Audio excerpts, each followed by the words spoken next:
The package arrived wrapped in black silk, tied with a crimson ribbon that matched the snow-dusted streets of Seoul outside his penthouse window. Choi Tae-yoon didn't accept gifts. Especially not on Christmas Eve. Especially not from women who didn't know better than to send unsolicited offerings to a man whose reputation alone made grown men weep. But when he opened it and found the handwritten note, something ancient and violent stirred in his chest. I heard powerful men enjoy receiving gifts they never ask for. Consider this my resignation, effective immediately. Merry Christmas, Mr. Choi. Respectfully, Nia. His hands crushed the paper. She was leaving. Welcome to Afro-Korean Stories, besties. Please like, share, and subscribe. My dream is to reach 1,000 subscribers before the end of this year. I believe together we can achieve. Thank you. Nia had worked in his organization for exactly 11 months and 14 days. Not that Tae-yoon was counting. He absolutely was. From the moment she'd walked into his underground headquarters with her resume and her wildly inappropriate optimism, wearing a dress that celebrated every curve God gave her, speaking Korean with a melodic Nigerian accent that made his teeth ache, he'd been obsessed. She was his financial analyst. His numbers expert. The woman who sat 3 floors below him crunching data while he ran one of Seoul's most feared operations from the shadows. She had no idea who he really was. To her, he was just the cold CEO of a tech conglomerate. To everyone else, he was the ghost who controlled half the city's underground economy. And now she was leaving. The note said nothing about why, but he knew. Last week's Christmas party. The investor who'd cornered her near the champagne fountain, touching her arm, leaning too close. Tae-yoon had watched from across the room, his vision going red, his control fracturing. He'd sent men to escort the investor out. Permanently. But Nia had seen something in his eyes that night. Recognition. Fear. Understanding that her boss was more than he appeared. He pressed the intercom. His second-in-command answered immediately. Find her. Now. Sir, it's Christmas Eve. She's probably. I don't care if it's the second coming. Find Nia. Bring her to me. Unharmed. Anyone who touches her loses their hands. The line went dead. Tae-yoon stood at his window, watching snow fall over Seoul like ash, and tried to remember the last time he'd felt anything resembling panic. Nothing came. Because nothing had ever mattered this much. 2 hours later, his phone rang. We found her, sir. She's at Incheon Airport. Flight to Lagos boards in 40 minutes. Tae-yoon was in his car before the call ended. His driver knew better than to ask questions, just pressed the accelerator until Seoul became a blur of lights and speed. They made the airport in 23 minutes. He walked through security like he owned it, which financially speaking, he did.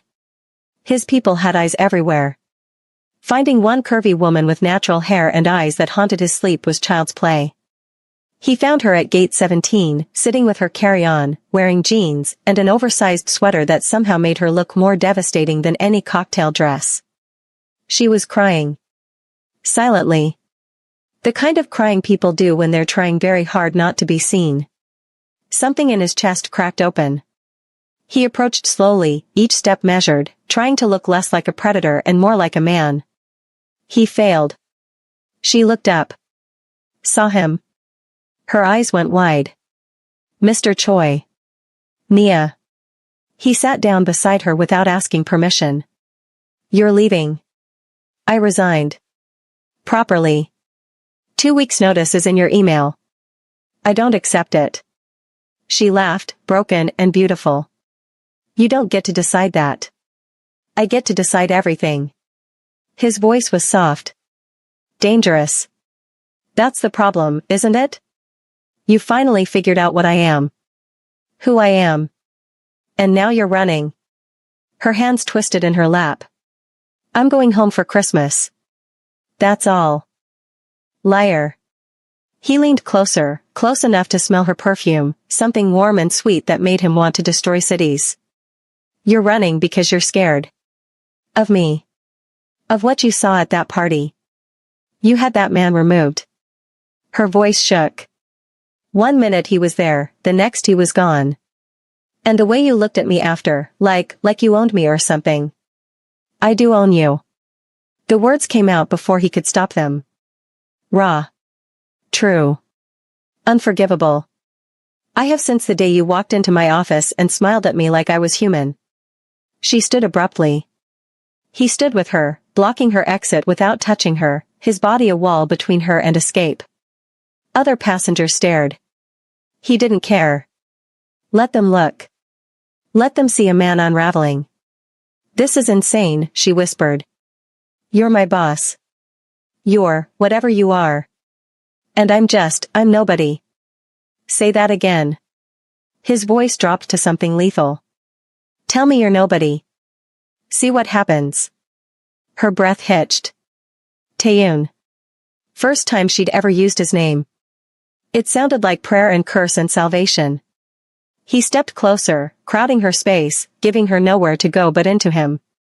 That investor touched you. Put his hands on what's mine. I removed the problem. I will always remove the problem. That's what men like me do. Men like you. She looked up at him, tears tracking down her cheeks. I don't even know what that means. It means I'm dangerous. It means people are terrified of me for good reason. It means I've done things that would make you sick. He reached up, wiped her tears with his thumb, the gesture achingly gentle compared to his words. It also means that for 11 months I've watched you, wanted you, tried to stay away because you're too good, too bright, too everything I don't deserve. And I've failed. I can't let you leave, Nia. I won't. You can't kidnap me from an airport. Watch me. He pulled out his phone, made a call.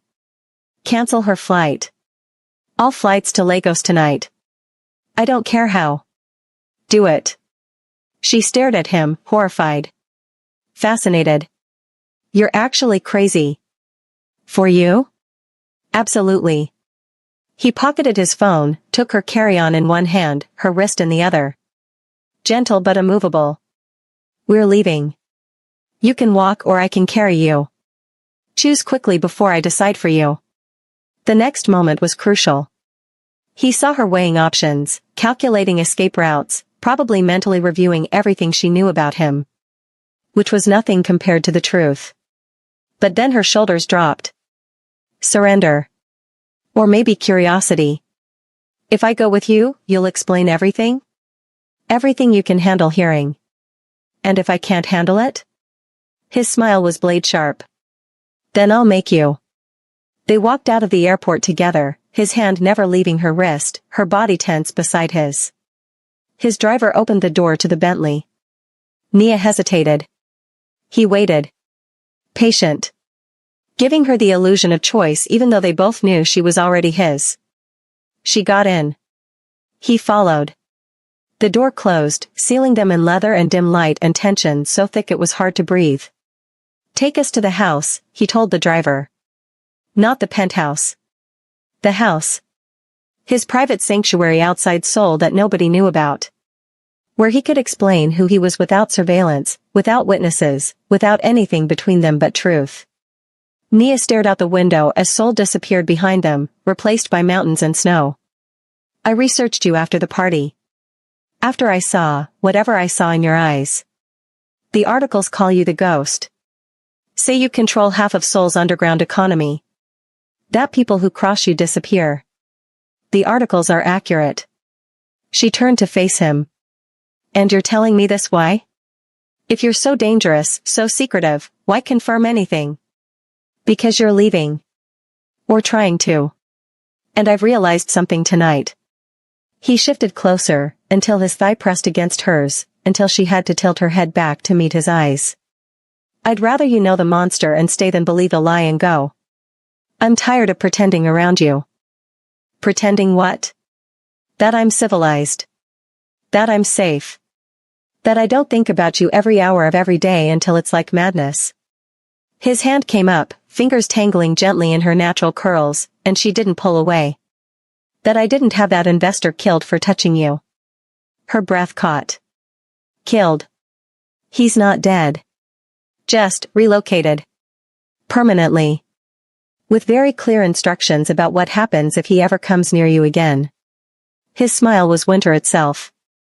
I'm trying to be better for you. That's as good as it gets. They arrived at the house an hour later. Traditional Korean architecture hidden in the mountains, surrounded by gates and guards and enough security to protect a head of state. He led her inside, watching her take in the space. Minimalist. Beautiful. Empty except for what mattered. This is where you live? She turned in a slow circle, taking it all in. When I need to disappear. To think. To be something other than what soul requires. He moved to the kitchen, poured whiskey for himself, tea for her without asking what she wanted. He already knew. I bought it 3 years ago. You're the first person I've ever brought here. She accepted the tea, hands wrapped around the cup like it could protect her. Why me? Because you make me want things I thought I'd buried. Normal things. Coming home to someone. Having conversations that aren't about money or power or death. Hearing my name said with affection instead of fear. He took a long drink, let the burn settle his nerves. You make me want to be human again. I hate you for it. You don't hate me. No. I don't. That's the problem. The silence stretched between them, heavy with everything unsaid. Finally, she set down her tea. The gift. In your office. That wasn't my resignation. That was something else. His blood went cold. Then hot. What was it? Her cheeks flushed, dark skin glowing in the low light. It was stupid. Inappropriate. I thought, the party, the way you looked at me, I thought maybe you felt, but then I realized how insane that was, and I panicked, and now I'm rambling, and you're staring at me like I'm insane. Nia. He set down his glass. Moved toward her with predatory focus. What? Was. In. The. Box. She backed up until she hit the wall. He caged her there with his hands on either side of her head, giving her nowhere to go. It was lingerie. Red lace. And a note that said, Merry Christmas, if you want to unwrap your gift, you know where to find me. The world stopped. His brain short-circuited. Every carefully maintained wall of control crumbled into ash. You sent me lingerie? I was going to take it back. That's why I was leaving. I realized how inappropriate it was, how you probably thought I was, I don't know, some kind of, and I couldn't face you, so I ran, and now you're here, and I'm mortified, and please stop looking at me like that. Like what? Like you want to devour me. His smile was pure danger. That's exactly what I want to do. Her breath came faster. Taeyoon. Say it again. Say my name like that again. This is insane. You're my boss. You're a criminal. I should be terrified. Are you? He leaned in closer, lips brushing her ear. Terrified? No. That's what scares me most. He pulled back enough to meet her eyes. Dark. Desperate. Wanting. I'm going to kiss you now. If you don't want that, tell me to stop. She didn't tell him to stop. His mouth covered hers with 11 months of restraint finally breaking free. She tasted like tea and something sweet he couldn't name. Her hands came up to his chest, fisting in his shirt, and he groaned against her mouth, deepening the kiss until she was clinging to him like he was gravity itself. When he finally pulled away, they were both breathing hard. I've wanted to do that since the day you walked into my office, he said roughly. Every board meeting, every report you handed me, every time you smiled at me like I was worth smiling at. I wanted to throw you over my desk and make you mine. Then why didn't you? Because you deserved better than a monster. She pulled him back down, kissed him again, harder this time. What if I don't want better? What if I want you? Something inside him broke. Or healed. He wasn't sure which. He swept her up in his arms, carried her through the house to his bedroom, laid her out on his bed like she was holy. She looked up at him with trust he didn't deserve and desire that set him on fire. If we do this, he said, voice strained, there's no going back. You'll be mine. Completely. I won't let you leave. I won't let anyone hurt you. I won't let you go. Then don't. He kissed her until the world outside ceased to exist. Until all that mattered was her skin under his hands, her sighs against his mouth, the way she said his name like prayer. What happened next was too sacred, too private for words. Just two people finally giving in to something that had been inevitable from the start. Later, much later, she lay curled against his chest, his arms locked around her like chains made of flesh. "This doesn't make sense," she whispered. "You and me. It's too fast. Too intense. Nothing about us makes sense. I'm a criminal. You're an analyst. I'm Korean. You're Nigerian. I live in shadows. You're all light. None of it matters. Why not? Because you're mine. Have been since the moment you smiled at me. And I take care of what's mine." She was quiet for a long moment. "Then, what happens now?" "Now? You stop trying to leave. You accept that I'm not letting you go. You let me protect you, worship you, give you everything you've ever wanted." He pressed his lips to her hair. "And eventually, you marry me." "Eventually? I'm giving you 3 months. Then I'm putting a ring on your finger whether you're ready or not." She should have argued. Should have said it was too much, too fast, too everything. Instead, she laughed. "Soft. Surrender. You're actually insane." "For you?" "Unquestionably." The next morning arrived with snow and coffee. Taeyoon woke before dawn, watching Nia sleep in his bed, wearing his shirt, looking like every fantasy he'd ever locked away. His phone buzzed. Work. Always work. He answered it in the other room, voice cold, efficient. But when he returned, she was awake, watching him with sleepy eyes. "Business?" she asked. "Always." "The illegal kind?" "The profitable kind." "Does it matter?" She considered this. "Will you tell me about it?" "Really tell me?" He sat on the edge of the bed, traced patterns on her arm.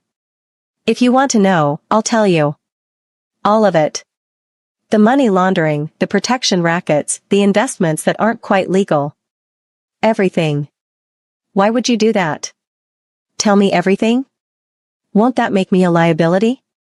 His smile was sharp. "You think I care about liability when it comes to you? I'd burn the entire operation to the ground before I'd let anything happen to you. You want to know what I do? Fine. But once you know, you're in. Completely. No backing out. And if I can't handle it? Then I'll help you handle it. But you're not leaving me, Nia. Not now. Not ever." The following week was surreal. Christmas passed in a blur of snow and confessions. Taeyoon explained his organization with clinical precision. The legitimate businesses that fronted for illegal ones. The network of people who owed him favors. The enemies who wanted him dead. The wealth that came from controlling what others feared. Nia listened without judgment, asking questions that proved she understood numbers and leverage better than most of his lieutenants. "You could legitimize everything," she said one evening, reviewing his books with the same focus she'd brought to board reports. "Move the money through these channels, restructure these holdings. In 5 years, you could be completely clean." "I don't want to be clean. I want to be feared." "Why?"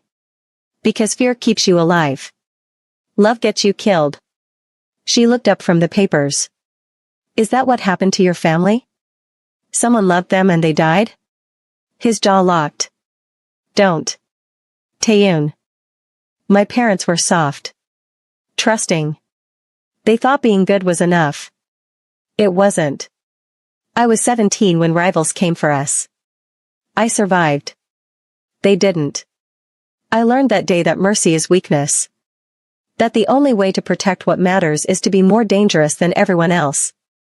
So that's what I became." She set down the papers, moved to him, wrapped her arms around him despite his tension. "I'm sorry. For what happened to them. For what it made you become. Don't be sorry for what I am. I'm not. I know. But I can still hurt for the boy who lost everything. Something inside him softened. Just slightly. Just enough. You're dangerous too. In a completely different way. How so? You make me want things I swore I'd never want again. Family. Home. Someone to protect who isn't part of the organization. You make me weak. No. I make you human. There's a difference. By the end of the month, Nia had moved into the mountain house permanently. She kept her job officially, but worked remotely, which meant working from his bed most days while he conducted business 3 rooms away. His men noticed the change. The way their boss smiled now. How his orders came with less venom. How he'd murder anyone who so much as looked at Nia wrong. You've gone soft, boss, Day said during a meeting. Not an accusation. An observation. I've gone focused. There's a difference. Before, I had nothing to lose. Now I have everything. Which means I'm exponentially more dangerous to anyone who threatens what's mine. And what's yours? Everything. Starting with her. That evening, he came home to find Nia cooking.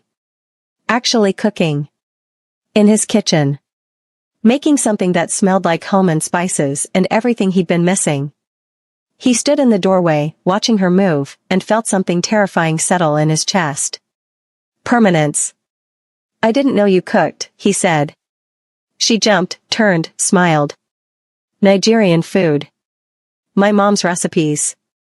Thought you might want to try something different than whiskey and takeout. He moved behind her, arms wrapping around her waist, chin on her shoulder. You're trying to domesticate me. Is it working? Terrifyingly well. They ate together, him asking questions about every dish, her explaining with enthusiasm that made him smile. This was what normal people did. Shared meals. Talked about their days. Didn't discuss murder or money laundering. Just existed together. I could get used to this, he said. Good. Because I'm not going anywhere. Famous last words. 2 days later, everything fell apart. Taeyun was in Seoul for a meeting with associates from Busan. Routine business. Except it wasn't routine. It was an ambush. A rival organization making a play for his territory. Guns came out. His security responded. By the time the smoke cleared, 5 men were dead, none of them his, and Taeyun had a price on his head that would make most people flee the country. He didn't flee. He called Nia. Pack a bag. We're moving. What? Why? Because someone just declared war. And I won't risk you being collateral damage.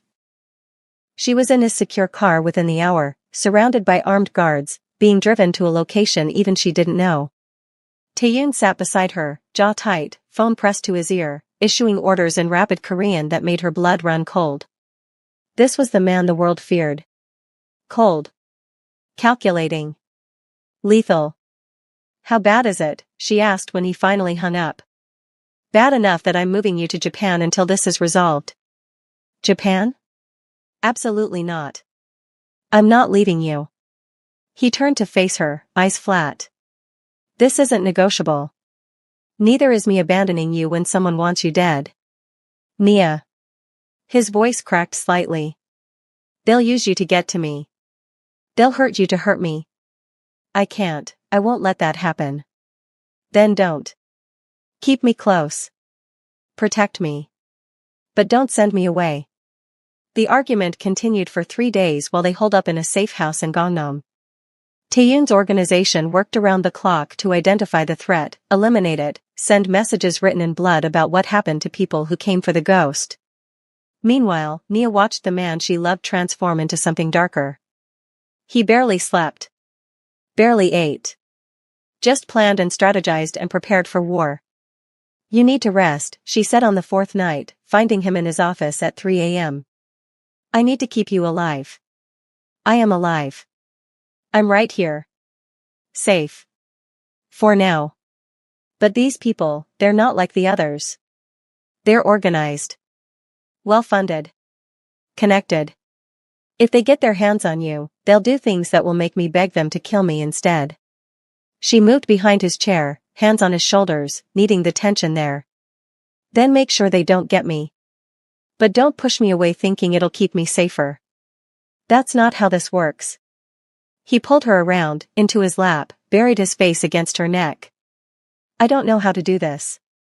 Care about someone this much. It's like being flayed alive. Welcome to love. It's terrifying. I hate it. No, you don't. No. I don't. He lifted his head, eyes burning. I love you. Which is worse? Because love means vulnerability. And vulnerability gets people killed. Or it makes you fight harder. Love isn't weakness, Taeyoon. It's why you'll win. He kissed her then, desperate and claiming, like he could absorb her into his skin if he tried hard enough. What followed was hours of them together, reconnecting, reminding each other why they were fighting. By dawn, he was calmer. Focused. Ready. The resolution came 2 weeks later. Taeyoon's people found the organization's headquarters, their financial backers, their entire structure. What happened next was surgical. Efficient. Brutal. By the time it was over, the threat was eliminated, the message sent, and Seoul's underground knew with absolute certainty that the ghost's woman was untouchable. It's done, he told her, coming home covered in someone else's blood, exhaustion carved into every line of his face. Done meaning? Meaning the people who threatened you don't exist anymore. Meaning I can breathe again. She should have been horrified.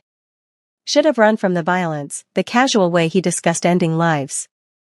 Instead, she pulled him into the shower, washed the blood away, held him while he finally let himself break.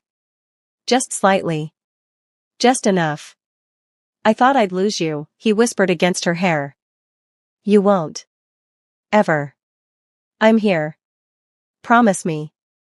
I promise. The next morning brought peace. Fragile. Temporary. But peace nonetheless.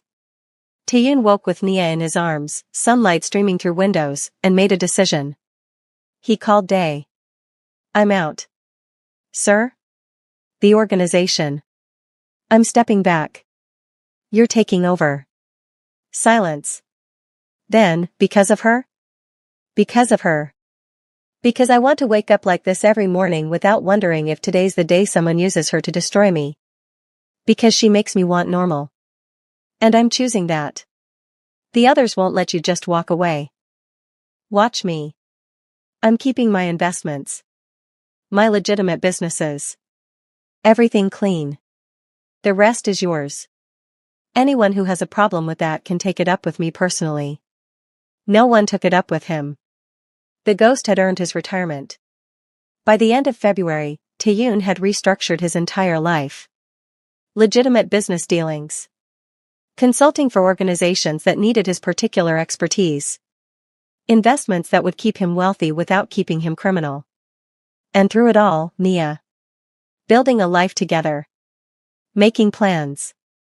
I want to show you something, he said one evening in March. 3 months exactly since that Christmas Eve. He drove them to a property overlooking the Han River. Traditional Korean house with modern updates. Huge kitchen. Office space. Bedrooms for a family they hadn't discussed yet but both wanted. What is this? Nia asked, walking through the space. Ours. If you want it.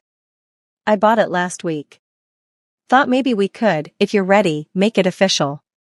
She turned to face him. Official how? He pulled out a box. Small. Velvet. Expensive. I told you 3 months. I'm a man of my word. Taeyoon. Marry me, Nia. Make me human. Make me yours. Let me spend the rest of my life proving I'm worth the risk you took. She was crying. Laughing. Nodding. Yes. Obviously yes. You insane, romantic, reformed criminal. Yes. He slid the ring on her finger. Diamond and sapphire. Traditional and modern. Like them. I love you. More than power. More than fear. More than anything. I love you too. Even though you're absolutely crazy. Especially because I'm crazy. For you. They were married 6 weeks later. Small ceremony. His people. Her family flown in from Nigeria. Everyone watching in disbelief as the ghost pledged his life to a woman who'd tamed him with nothing but love and refusal to let him push her away. The reception was beautiful. Traditional Korean and Nigerian elements blended together. 2 cultures. 2 lives. 1 future. Did you ever think this would happen? She asked during their first dance. Never. I thought I'd die alone. Probably violently. Then you sent me lingerie for Christmas and broke every rule I'd ever made. Best Christmas gift ever? Only one that mattered. 6 months after the wedding, Nia missed her period. Then another. The test was positive. She stared at it in disbelief, joy, terror. When Taeyoon came home that evening, she was sitting on their bed, test in hand, tears streaming down her face. What's wrong? He was beside her instantly. Are you hurt?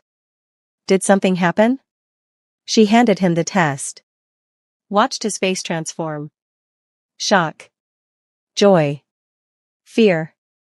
Wonder. We're having a baby. You're pregnant? 3 months. I think. The doctor can confirm, but, yes. We're going to be parents. He pulled her into his arms, held her so tight she could barely breathe. I don't know how to be a father. My own was, he wasn't, I don't know if I can. You can. You will. Because you love me. And you'll love them. That's all that matters. What if I mess them up? What if I'm too broken? Then we'll be broken together. But Taeyoon, you're not broken. You're healing. And this baby, they'll get to see the man you become. Not the ghost. Just their dad. He kissed her forehead, her cheeks, her lips. I'm terrified. Good. Me too. We'll figure it out together. The pregnancy was smooth. Nia glowed. Taeyoon hovered. His people joked that their former boss had become completely domesticated, attending birthing classes, reading parenting books, installing car seats with the same focus he'd once brought to hostile takeovers. By the time their daughter was born in early spring, Taeyoon had transformed completely. From ghost to father. From feared to loving. From isolated to utterly devoted. She's perfect, he whispered, holding their daughter for the first time, this tiny human who'd already stolen his entire heart. She is. Just like her dad. I'm not perfect. You are to us. They named her Jimin, Grace. Because that's what she represented. Grace neither of them deserved but both had received. And as Taeyoon watched his wife and daughter sleep, he understood finally what mattered. Not power. Not fear. Not control. Just this. Family. Love. Home. A year later, they were hosting Christmas Eve dinner. His organization, reformed and legitimate, celebrated together. Day was there with his new wife. Others who'd left the criminal life behind. And Nia's family, visiting from Nigeria, marveling at how their daughter had ended up married to a reformed Korean gangster with a baby and a house and a life that looked shockingly normal. How did this happen? Nia's mother asked, watching Taeyoon play with Jimin. I sent him lingerie for Christmas, Nia said, smiling at the memory. You what? Long story. But basically, I made a completely inappropriate gesture, panicked, tried to flee the country, and he chased me down at the airport and told me I was his. That's not romantic. That's kidnapping. Probably. But it worked. Look at us now. Her mother shook her head. You always were the dramatic one. Taeyoon looked up then, met Nia's eyes across the room, smiled. That smile she'd seen that first Christmas Eve. The one that said mine, always, forever. She smiled back. Because they'd started with danger and desperation and a gift she'd been too embarrassed to deliver. And somehow, impossibly, they'd ended up here. Happy. Safe. Together. Best Christmas gift ever, she mouthed to him. He nodded. Only one that mattered. That evening, after everyone left, after Jimin was asleep, they sat together on their couch, watching snow fall outside. Do you ever miss it? Nia asked. The power. The fear. Being the ghost. Never. I'd choose this every time. You. Jimin. This life. It's worth more than any empire. Even though I'm completely crazy for sending you lingerie? Especially because of that. You saw a man everyone feared and decided to seduce him. That takes courage. Or insanity. Probably both. Definitely both. He pulled her closer, kissed her temple. Thank you. For what? For being brave enough to love me. For not running when you should have. For giving me this. He gestured at the house, the life, everything. I don't deserve it. But I'm keeping it anyway. Good. Because I'm not going anywhere. Promise? Forever promise. They sat in comfortable silence, two people who shouldn't have worked but somehow did. She'd given him more than a gift that Christmas. She'd given him redemption. Hope. A reason to be better than he was. And he'd given her protection, devotion, love so fierce it rewrote everything she thought she knew about relationships. Next Christmas, he said suddenly, what are you getting me? Haven't decided yet. What do you get the man who has everything? You could always get me another baby. She laughed. That's not how gifts work. Isn't it? I give you 9 months of growing a human. You give me another child to completely wreck me emotionally. Seems fair. You're insane. For you? Always. 6 months later, Nia was pregnant again. Taeyoon cried when she told him, actual tears, this man who'd once been Seoul's most feared operator reduced to joy by a positive test. Their son was born the following spring, named Jae-sung. Success. Because that's what they were. Against all odds, against all logic, they'd succeeded. At love. At family. At building something beautiful from the wreckage of who they'd been. 2 kids, Taeyoon said one evening, watching his children sleep. I'm officially domesticated. You love it. I do. Terrifyingly so. Who knew the ghost could be defeated by diapers and baby laughter? I did. From the moment you chased me through that airport. He pulled her close. Best decision I ever made. Chasing me or keeping me? Both. All of it. Every moment since that Christmas Eve when you tried to run and I refused to let you go. Years passed. Jimin started school. Jae-sung learned to walk. Taeyoon's legitimate businesses thrived. Nia's catering company, started 2 years after Jimin was born, became one of Seoul's most sought after. They built an empire together. Legal. Successful. Theirs. And every Christmas Eve, they celebrated the anniversary of the night that changed everything. The night a woman was brave enough to send an inappropriate gift. The night a man was desperate enough to chase her. The night love conquered fear and danger and everything that should have kept them apart.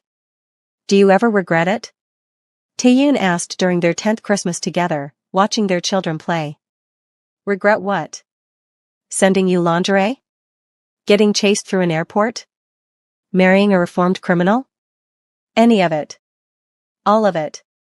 She looked at him. This man who'd been terrifying and became tender. Who'd been dangerous and became devoted. Who'd loved her so completely that he'd rebuilt his entire life to keep her safe. Not even a little bit. You? Never. You're the only good decision I ever made. Just one? The only one that mattered. They kissed then, surrounded by family and laughter and the life they'd built. And Nia thought about that girl she'd been. Scared. Running. Trying to escape from feelings too big to name. She thought about the gift she'd almost taken back. The flight she'd almost boarded. The life she'd almost lived without him. And she was grateful. For courage she didn't know she had. For a man who'd refused to let her go. For Christmas Eve 10 years ago when everything changed.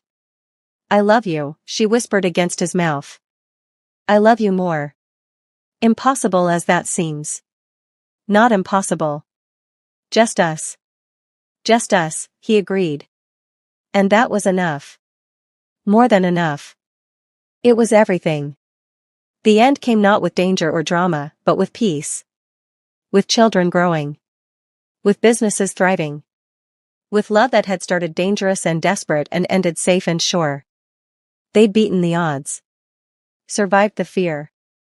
Built something that shouldn't have worked but somehow, impossibly, perfectly did. And every Christmas, they told their children the story. How Mom sent Dad an inappropriate gift. How Dad chased Mom through an airport.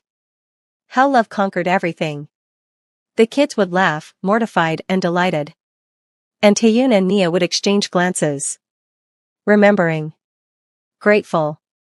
Because sometimes the best love stories start with the worst decisions. Sometimes running toward danger is safer than running away. Sometimes the most inappropriate gift is exactly what someone needs. And sometimes, just sometimes, loving a monster makes him human again. That was their story. Written in risk and reward. In fear and courage. In a woman brave enough to love darkness and a man desperate enough to choose light. It wasn't perfect. But it was theirs. And that made it everything. Merry Christmas, she'd written in that first note. If you want to unwrap your gift, you know where to find me.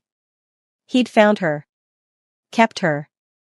Loved her until the ghost disappeared and only the man remained. And she'd loved him back. Fiercely. Completely. Without reservation or fear. Two people. Two cultures.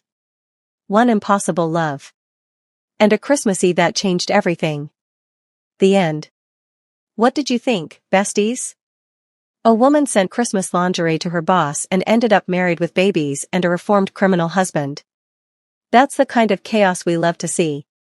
If this story gave you all the feels, smash that like button, drop a comment telling me your favorite moment, and subscribe so you never miss another Afro-Korean love story. Because we're just getting started with these impossible romances that somehow always end in happily ever after. See you in the next one, and remember, sometimes the most dangerous gift is your heart, and the bravest thing you can do is give it to someone who'll protect it forever.